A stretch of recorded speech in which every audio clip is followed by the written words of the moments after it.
ভাবনার আড়ালে ভাবনা লুকাইয়া রয়। ভেবেছিলাম পটুয়া হব, রঙে রূপে তুলির আঁচড়ে ছবি আঁকব, আর মনের আনন্দে রং জলেতে সাঁতার কাটব। কিংবা হতে চেয়েছিলাম কবি, মন মাধুরী মিশিয়ে কবিতা লিখব আর আবৃত্তি করব। হতে চেয়েছিলাম একজন সত্যিকারের মানুষ। হতে পারবো কি? প্রশ্ন অনেক মনে। ঘরের ভেতর গুনগুন করে গান গাইতে বেশ লাগত, তাই ভেবেছিলাম শিল্পী হব, গান গাইব আর নিজস্ব ভাবনাগুলোকে সতেজ করব। ভাবনার আড়ালে ভাবনা আমার। যদি মাছ হতাম কোথায় থাকতাম?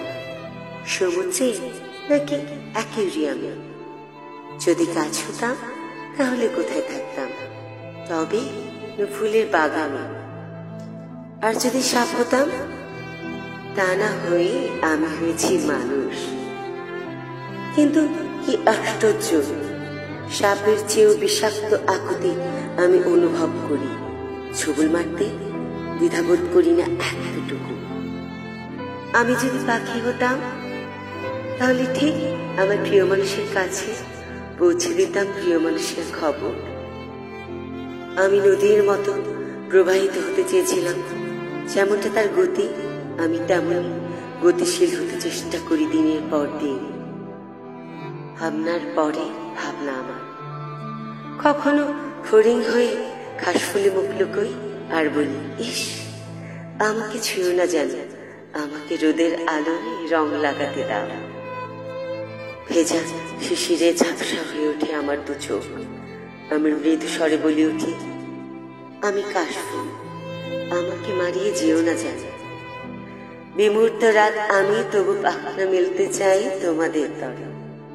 ভাবনা শেষে ভাবনা আমার, যার কোনো শেষ নেই, যে ভাবনা অন্তহীন সীমাহীন। দিন শেষে রাত এসে আমার চিন্তাগুলোকে আরো পোক্ত করে। ভাবনা জুড়ে ভাবনা আমার। আমি বারবার উচ্চারণ করি সেই কবিতাটি, বড় যদি হতে চাও ছোট হও তবে, যাকে আমি বিশ্বাস করি। আমি হতে চেয়েছিলাম সরল একজন মানুষ, যার সরলতার কাছে সমস্ত কিচ্ছু তুচ্ছ। এখনো আমি তাই হতে চাই। ভাবনা ঘিরে ভাবনা আমার। আমি হতে চাই বাউন্ডেলে সেই একরোখা রকচটা ক্ষুদিরাম, যার মনের ভিতর ছিল একছোটা রঙের বারো, যে বারো কেড়ে নিয়েছিল সবার নজর। সে হাসি মুখে দিয়েছিল স্বাধীনতার জন্য নিজের প্রাণ। আমি সেই ক্ষুদিরামের মতোই হতে চাই। কিংবা আমি গাইতে চাই কারবেলার গান। ভাবনা ঘিরে ভাবনা আমার। আমি কখনো বড় ঘরের স্বপ্ন দেখিনি, কিংবা চাইনি অনেক টাকা কষতে। আধারে আলিয়া হতে চেয়েছিলাম, চেয়েছিলাম নিজের ভাবনাগুলোকে সবার মাঝে বিলিয়ে দিতে। রঙের খেলা খেলতে খেলতে একজনের দেয়ালে ভুল করে ছবি এঁকে ফেলেছিলাম। ছবিটাকে পানি দিয়ে ঘষে ঘষে তুলেছিল ওরা। বাথরুমের দরজা বন্ধ করে কেঁদেছিলাম। মনে মনে পিঁপড়ে হয়ে কামড়ে দিয়েছিলাম ওদের। বেশিদিন ভাবনা আমার। তাদের আজ পর্যন্ত ক্ষমা করিনি, করতে পারিনি, যারা মানুষকে পিঁপড়ে সমান মূল্য দেয়নি। তাই আজ মানুষের আমি পিঁপড়ে হয়ে কামড়ে দিই ওদের। ভদ্রতার আড়ালে মুখোশধারী ছদ্মবেশী যে মানুষগুলো মানুষ নামের কলঙ্ক, তাদের তীব্র নিন্দা জানাই, তাদের তরে জানাই তীব্র প্রতিবাদ। ভাবনাবিহীন ভাবনা আমার। ওই সমস্ত মেরুদণ্ডহীন কুলুষিত মানুষগুলোকে আমি ঘেন্না করি।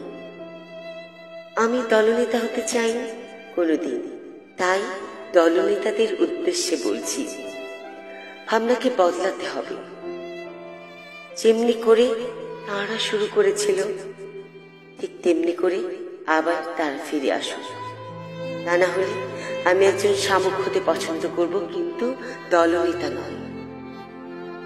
ভাবনা কি শুধু ভাবনা আমার? তা তো নয়। মানুষের মাঝখানে খুঁজিয়া বেড়াইতেছি যে মানুষ, যাহারে খুঁজিয়া পাইয়াছিলাম, সে কোথায় হারাইয়া গেল। তারে আবারও খুঁজিয়া পাইতে চাই, একজন আসল মানুষ, যারে পাবো কিনা আমার পূর্ণ মনের মতো। ভাবনার আড়ালে ভাবনা আমার, যারে আমি ভাবি প্রতিনিয়ত। আমি তারই মতো হইতে চাই, আমি তারই মতো হইতে চাই।